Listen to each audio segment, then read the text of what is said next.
Quantos de vocês, durante a infância, agora eu quero que você vá alguns anos, quem sabe, atrás, quantos de vocês, de vez em quando, precisavam ser castigados, repreendidos, por alguma arte que vocês faziam? Meu Deus, quanta gente era teimosa, arteira, alguns mais, outros menos, mas eu acredito que todos nós, irmãos, em algum momento da nossa infância, nós precisamos ser, a orelhinha, né?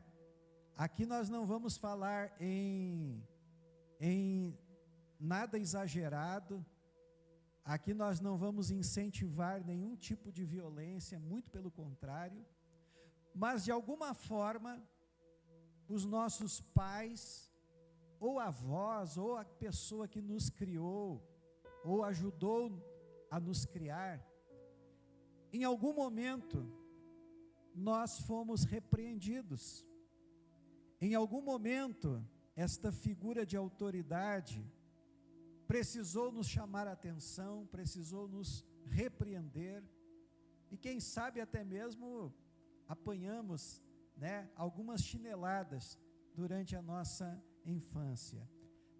Na hora do castigo, irmãos, eu acredito que ninguém aqui ficou feliz, não é verdade? Na hora do castigo, aqui eu acredito que ninguém ficou exultante, feliz, por ter sido repreendido, por ter sido castigado, por ter sido disciplinado. Mas, com o passar dos anos, eu creio que você e eu agradecemos a Deus por aquilo que os nossos pais ou figuras de autoridade fizeram por nós. Eu acredito que hoje, com o passar dos anos, muitos de nós podem dizer: graças a Deus pela repreensão que eu recebi, porque aquilo que eu aprendi foram lições que eu trago para a minha vida toda. Amém, irmãos? Às vezes onde é que tu achou isso? Eu peguei não sei aonde. Vai lá, pede perdão e devolve, porque aquilo que não é teu, não é teu. Não é assim, irmãos? São lições preciosas que nós recebemos durante a vida, e que no momento, foi um momento de dor, de humilhação, muitas vezes, não compreendemos naquela hora a importância da repreensão, mas de fato, se hoje estamos aqui, é porque alguém nos conduziu, quando nós, em algum momento, saímos um pouquinho fora da caminhada. Eu gostaria que você pudesse ler comigo, ou na Bíblia ou na tela, Provérbios capítulo 3, versículos 11 e 12. Provérbios capítulo 3, versículos 11 e versículo 12.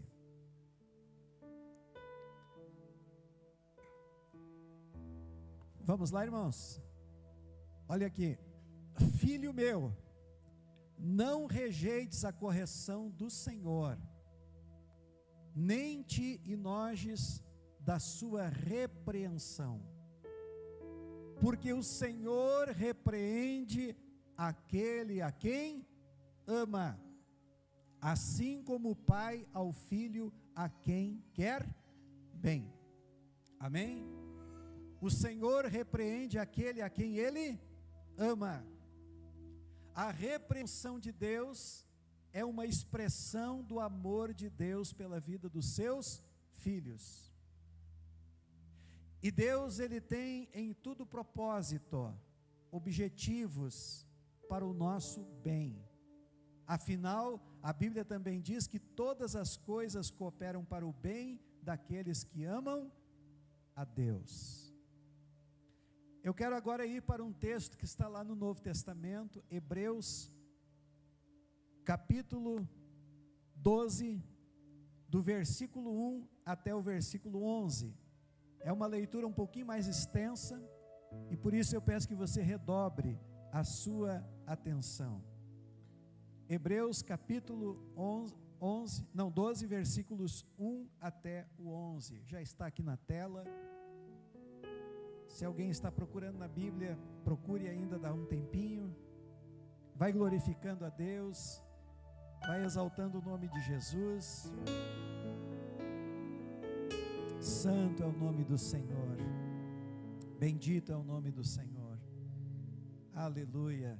Vamos lá então, irmãos, diz assim o texto, olhe bem: portanto, nós também, pois que estamos rodeados de uma tão grande nuvem de testemunhas, deixemos todo o embaraço e o pecado que tão de perto nos rodeia, e corramos com paciência a carreira que nos está proposta, olhando para quem, irmãos? Para Jesus, autor e consumador da fé, o qual pelo gozo, pela alegria que lhe estava proposto, suportou a cruz, desprezando a afronta, e assentou-se do trono de Deus. Considerai, pois, aquele que suportou tais contradições dos pecadores contra si mesmo, para que não enfraqueçais, desfalecendo em vossos ânimos. Ainda não resististe até o sangue, combatendo contra o pecado. E já vos esquecestes da exortação que argumenta convosco como filhos.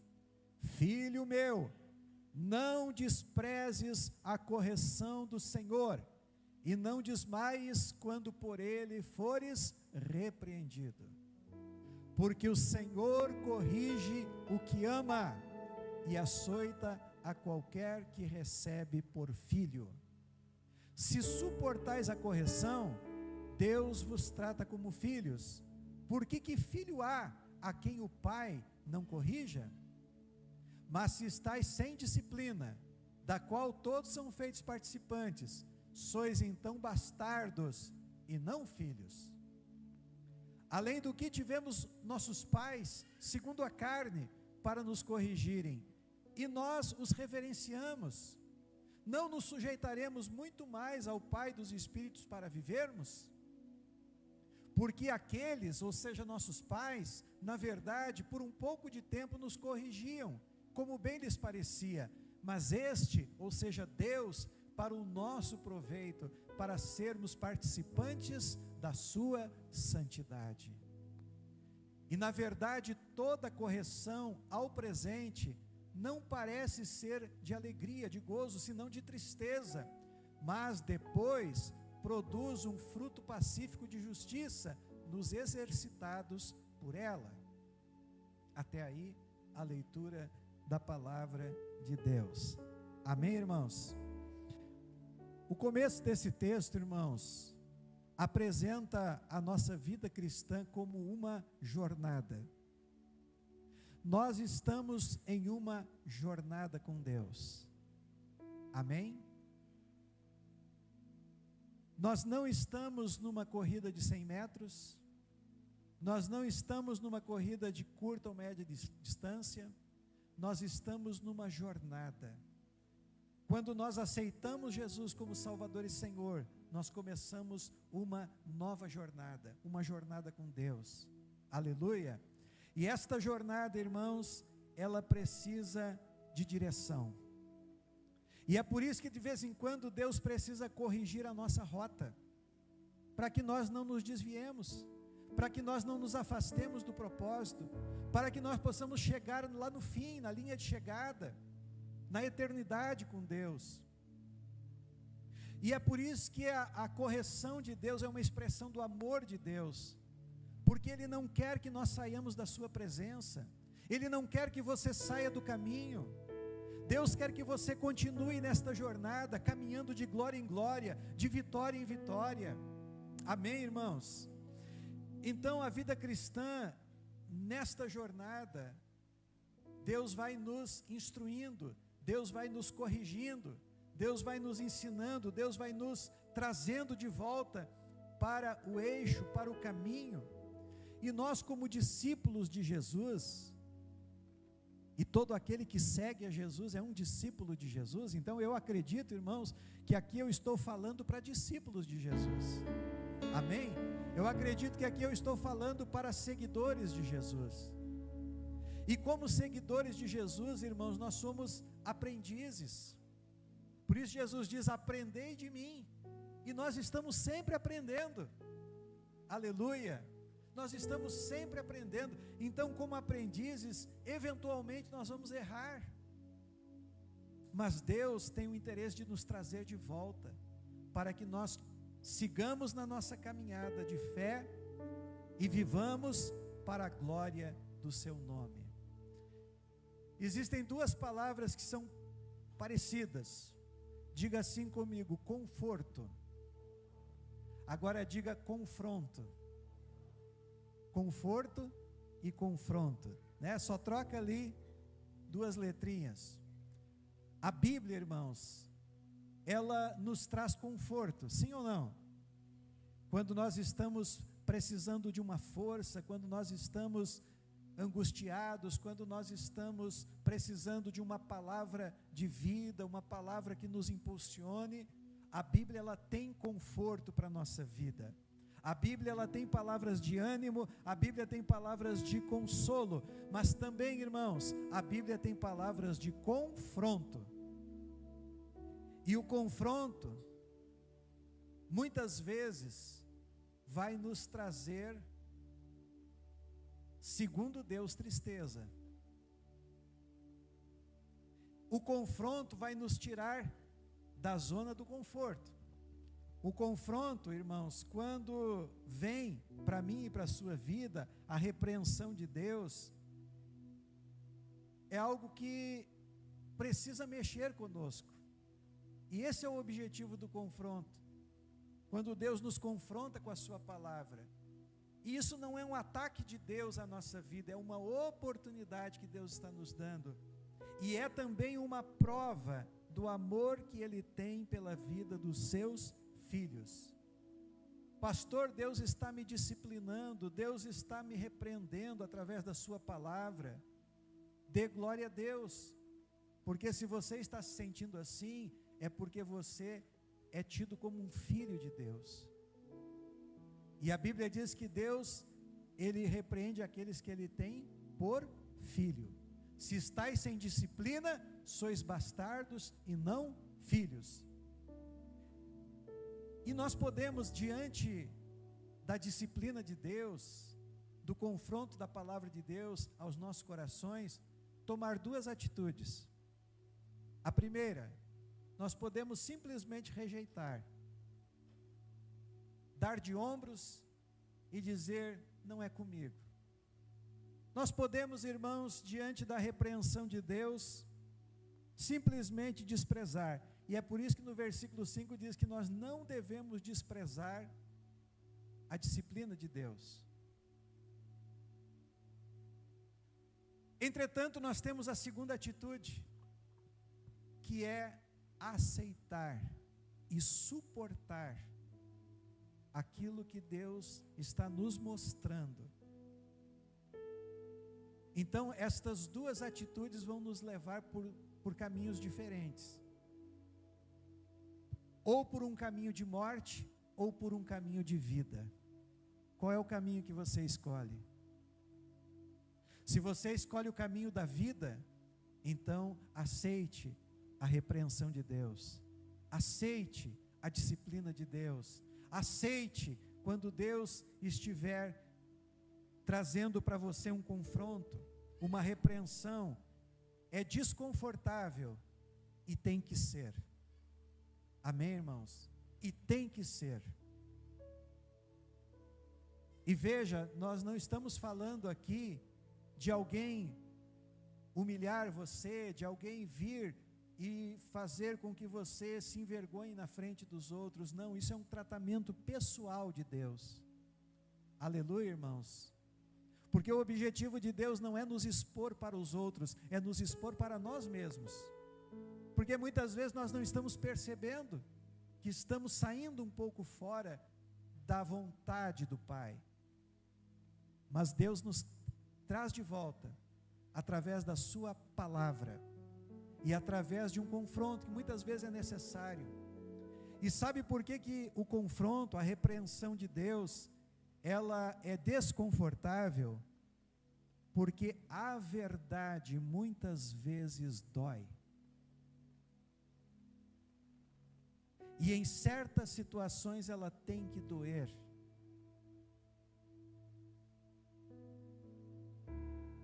Às vezes nós estamos amortecidos pelo pecado, pelas nossas vontades, e Deus precisa causar, infringir alguma dor, não porque Ele queira nos ver sofrer, porque Deus não é masoquista, mas porque Deus nos quer trazer para Ele, porque Ele nos ama, aleluia, Ele nos quer.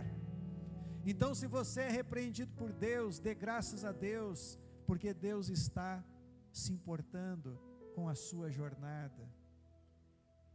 Também é desconfortável, porque a palavra de Deus vai nos apontar o nosso erro, onde nós estamos falhando, onde nós estamos errando, o que nós estamos deixando de fazer, que é o pecado da omissão, ou o que nós estamos fazendo que não agrada a Deus, pecado da comissão, né? Então, quando nós, irmãos, estamos diante de uma repreensão de Deus, através da pregação, através da palavra, isso vai apontar os nossos erros, vai expor, não para os outros, mas diante de nós mesmos, as nossas fraquezas, as nossas debilidades. Muitas vezes aquele pecado ao qual nós estamos tão apegados, e gostamos de fazer aquilo, mas o pecado, irmãos, ele tem uma fachada bonita, mas depois que a pessoa entra lá para dentro, é a casa dos horrores. O pecado é como se fosse um doce, que por fora é gostoso, saboroso, bonito, doce mesmo, mas lá dentro tem algo amargo, venenoso, que vai nos levar à separação espiritual de Deus, o que a Bíblia chama de morte, porque o salário do pecado é a morte. Mas eu não quero a morte, eu quero a vida. Então eu tenho que ouvir a voz de Deus, eu tenho que ouvir aquilo que Deus quer fazer com que eu entenda, para uma transformação, e essa transformação vai partir de uma decisão minha. Deus, Ele vai nos mostrar, e isso vai causar desconforto, a nossa desobediência, irmãos. Deus, Ele vai apontar para o nosso orgulho.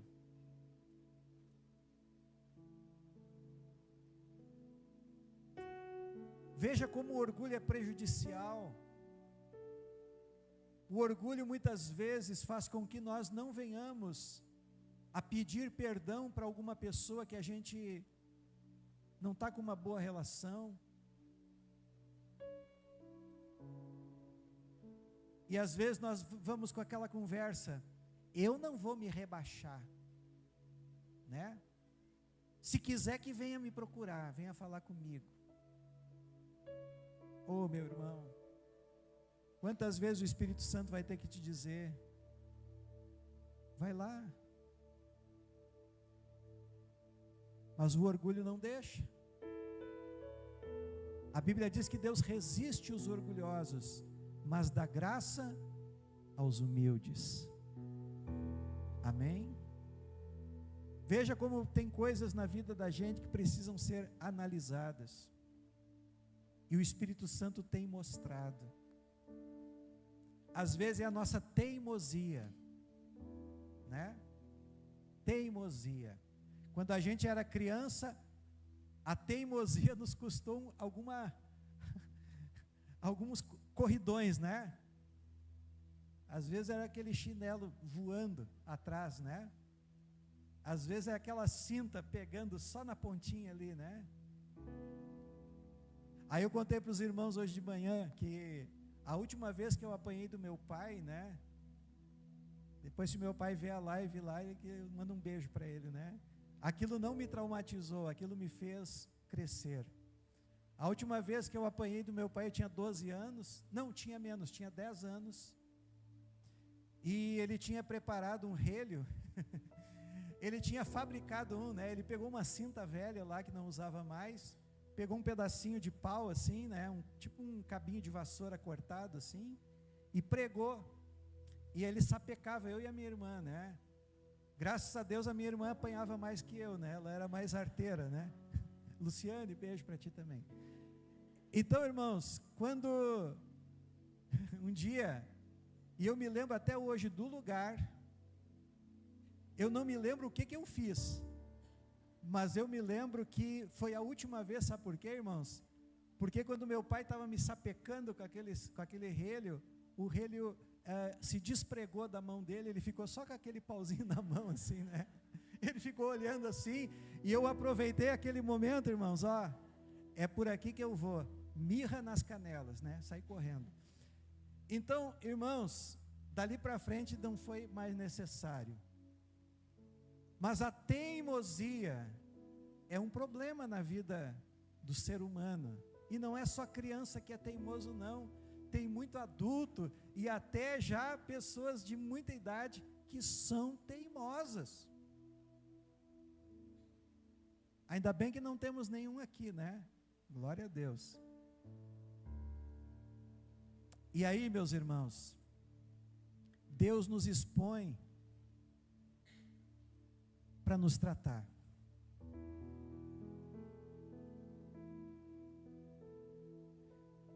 Deus abre a ferida, porque Ele tem poder para curar. E às vezes aquela ferida só está com uma casca e a gente quer esconder.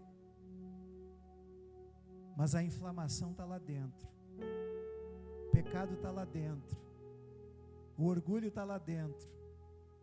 A teimosia está lá dentro. O erro está lá dentro.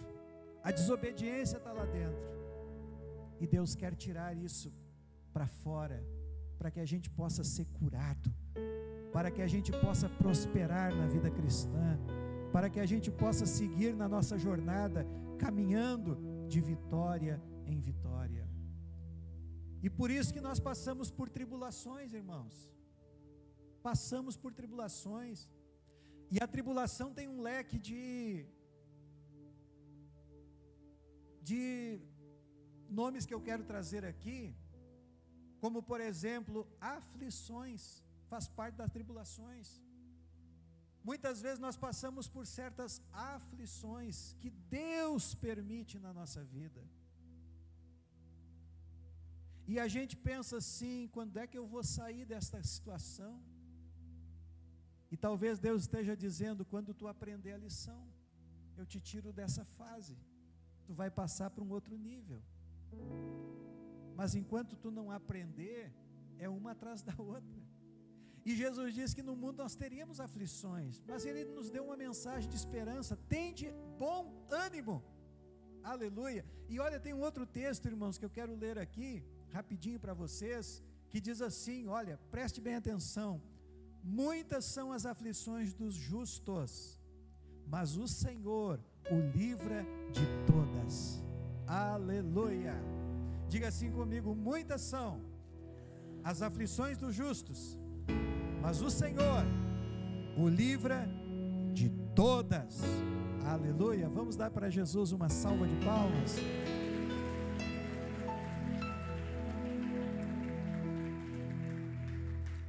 Irmãos, circunstâncias difíceis, nós passamos por essas coisas, mas todas elas têm um propósito pedagógico da parte de Deus. Ele quer nos conduzir pela sua mão de volta ao centro da sua vontade. Então nós vamos passar por circunstâncias difíceis, nós vamos passar por provações.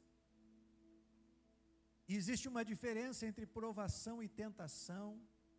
A provação ela vem de Deus, a tentação ela vem de Satanás, embora Deus permita, porque nada acontece sem a permissão de Deus. A provação, Deus quer extrair o melhor de nós. A tentação, o diabo quer extrair o pior de nós. Na tentação, o diabo quer nos envergonhar ao extrair o pior de nós. Na provação, Deus quer nos fortalecer, aleluia, para extrair o melhor que há em nós. E às vezes nós vamos ser espremidos por Deus. Como é que você tira o suco de uma laranja? Espremendo. Não é assim? Às vezes Deus precisa espremer, porque Ele quer extrair o melhor da nossa vida. São tratamentos de Deus. Passamos por angústias, passamos por dores, passamos muitas vezes por alguns problemas na vida material, emocional, e nós precisamos olhar para Deus e dizer: Senhor, qual é a lição que eu ainda não aprendi? Senhor, qual é a lição que eu tenho que passar? Essa é a pergunta, irmãos. O que tu queres fazer, ó Deus? E olha os propósitos de Deus com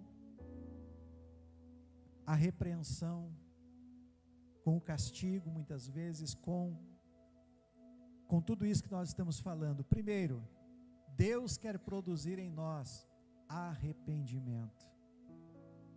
O que Deus quer produzir? Arrependimento. É o arrependimento que vai nos fazer mudar a direção. Sem arrependimento não há perdão. Sem perdão não há restauração.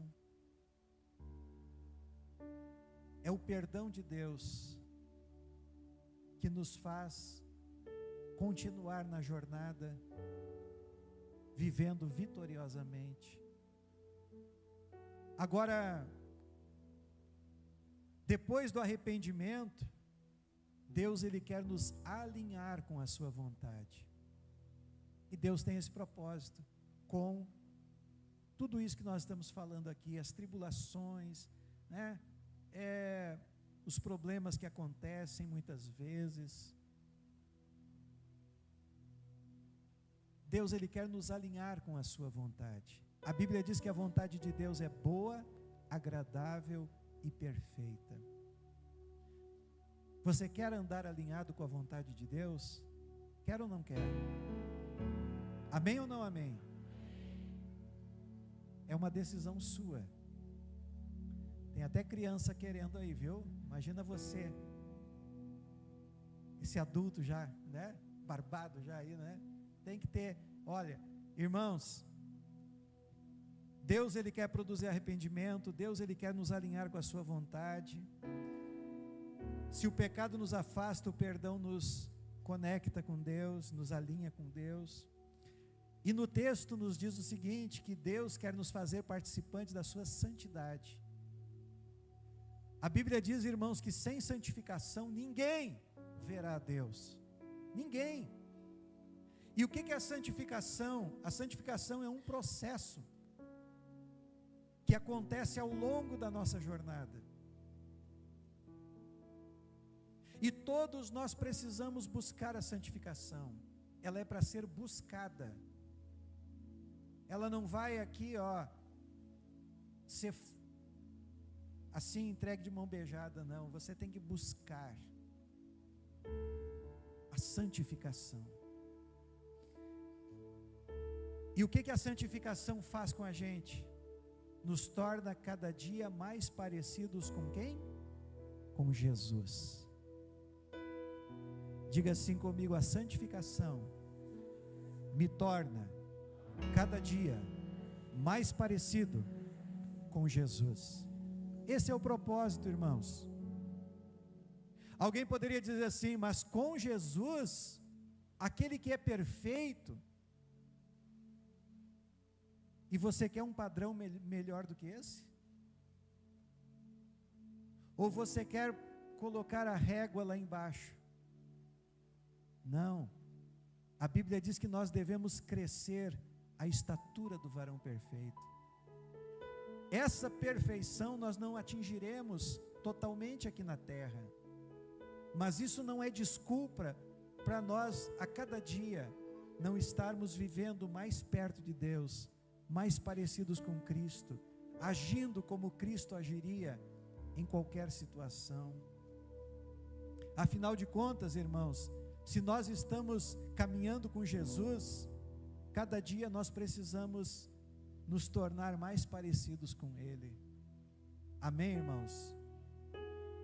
E se você não quer ficar parecido com Jesus, o que eu vou fazer? Você pode ser um religioso da casa de Deus, ficar aí 40 anos, sendo parecido com você mesmo, ou com aquele outro que daqui a pouco também está fora da caminhada. Por isso que ali o texto nos diz assim, olhando para Jesus, que é o autor e consumador da nossa fé. Olhe para Cristo, meu irmão, olhe para Jesus, Ele é o teu exemplo para todas as coisas. Amém, irmãos? Todos nós que estamos aqui, irmãos, precisamos melhorar, precisamos olhar para as áreas da nossa vida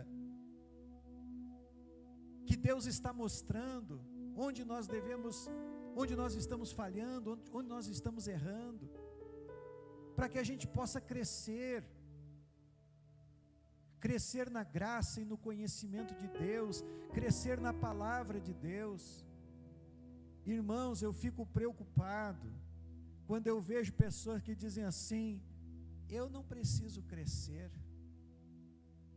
Talvez no tamanho não precisa mesmo, fisicamente, mas espiritualmente, se você pensa assim, você está fora do propósito de Deus. A Bíblia diz que nós devemos crescer em tudo, naquele que é o cabeça, Cristo. É o crescimento que nos leva à maturidade. Imagine um bebê, né, desse tamanhinho, passa 10 anos, o bebê continua tendo que alguém pegar pela mão para andar, passa 10 anos, não leva a comida na boca, e assim tem muitas pessoas às vezes nas igrejas, irmãos, passa ano, sai ano, passa décadas na igreja, e se não tem alguém empurrando atrás, a pessoa não vai. Se não tem alguém aqui, deixa eu usar o Rafael como exemplo, né? O Rafael não gostou. Com a colherzinha na boquinha aqui, é gugu dadá a vida toda. O que é isso? Eu, como pastor aqui da igreja, irmãos, eu quero ver essa igreja crescendo na graça e no conhecimento de Deus. Eu estou aqui com uma responsabilidade de conduzir um povo para o céu. Não sou eu quem salva, é Jesus, mas Ele me colocou aqui, irmãos, para trazer a igreja a um crescimento, a uma maturidade. Aleluia.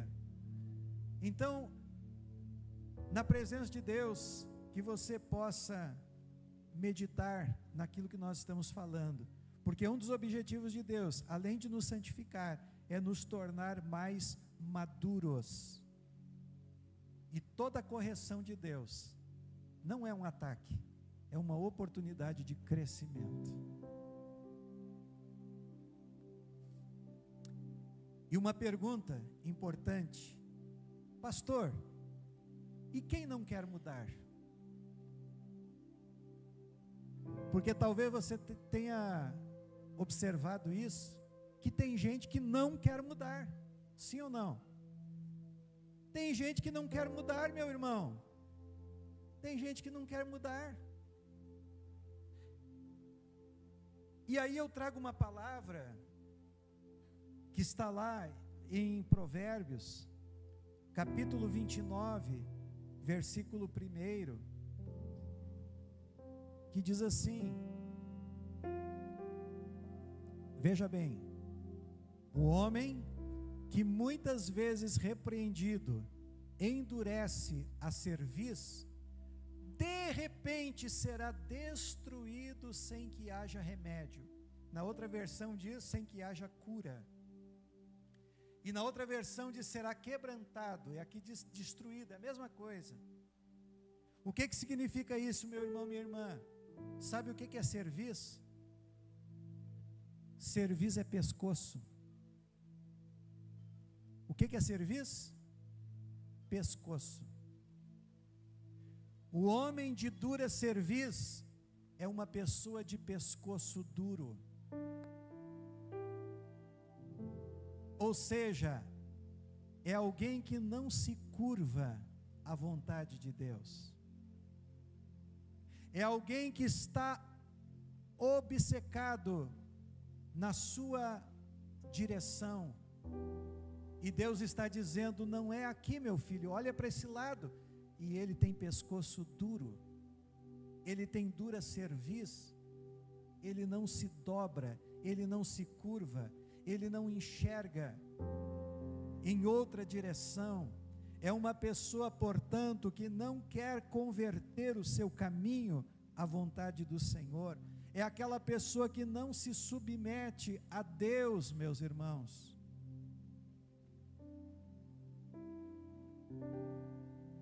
E alguém que não se submete a Deus não aceita a correção de Deus. Sabe aquela pessoa, irmãos, que o Espírito Santo fala uma vez, o Espírito Santo fala 2 vezes, o Espírito Santo fala 3 vezes, mas o Espírito Santo não vai ficar falando mais do que a necessidade, porque a pessoa ela já sabe, mas ela não quer mudar. E o que vai acontecer com essa pessoa? Porque ela é uma pessoa rebelde,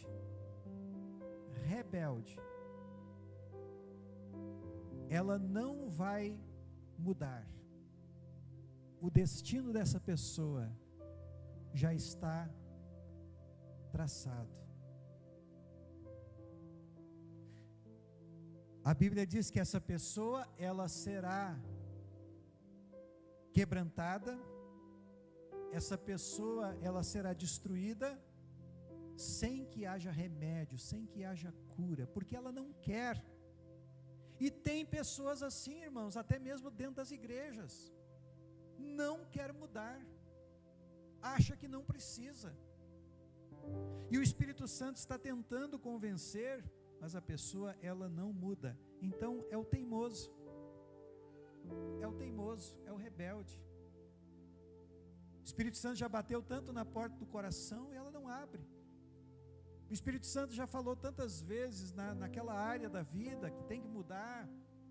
É ali no casamento, é no namoro que não está bem, não está de acordo com a vontade de Deus. É nessa área talvez das finanças que Deus já falou tantas vezes e a pessoa não quer. Então, meu irmão, minha irmã, não tem o que fazer, absolutamente não tem o que fazer. Se Deus não encontrou na pessoa uma oportunidade de mudança, sou eu que vou mudar aquela pessoa? Não. Então, meus irmãos, pergunte para você mesmo, o que Deus está tentando me ensinar? E que você possa receber a correção de Deus. Encerrando a mensagem, que você possa receber a correção de Deus, primeiramente com humildade. Amém? Sabe o que é receber a correção de Deus com humildade? É dizer assim: Senhor, eu concordo contigo, o Senhor está certo, eu estou errado. Isso é humildade. Arrependa-se, se submeta ao processo de Deus, e lute contra o pecado. Vai ser uma luta constante. Amém? A Bíblia diz que o pecado que de tão perto nos rodeia, nos assedia, é todo dia, que nem a música do Tales, né? Como é que fala? Todo dia o pecado vem e me chama. Agora atender é com você, todo dia. Então lute contra isso, porque é justamente por causa do pecado que Deus, Ele nos corrige. É por causa disso que Ele nos corrige. É na área que nós estamos pecando, porque na área que nós estamos bem, nós não precisamos de correção de Deus. E por último, fique feliz se Deus está te disciplinando. Sabe por quê? Porque você é filho dele. Porque se você não fosse filho dele, você não estaria recebendo o tratamento de Deus. Vamos ficar em pé, queridos irmãos. Glória a Deus. Eu já peço que o diaconato se posicione, os obreiros também aqui junto à mesa. Depois desta oração, nós vamos participar da Santa Ceia do Senhor. Mas nesse momento, sem distrações, feche os teus olhos e fale com Deus a respeito daquilo que Deus falou contigo nessa noite. Não fique apático à mensagem dessa noite. Não fique pensando que esta palavra é para o outro que não veio. Não, essa palavra é para mim, é para você. E sabe por que essa palavra é para mim, irmãos? Porque eu não sou perfeito. E vocês não estão enxergando uma auréola e nem duas asinhas atrás de mim. Eu também preciso de Deus. Eu também preciso crescer com o Senhor. E você também precisa.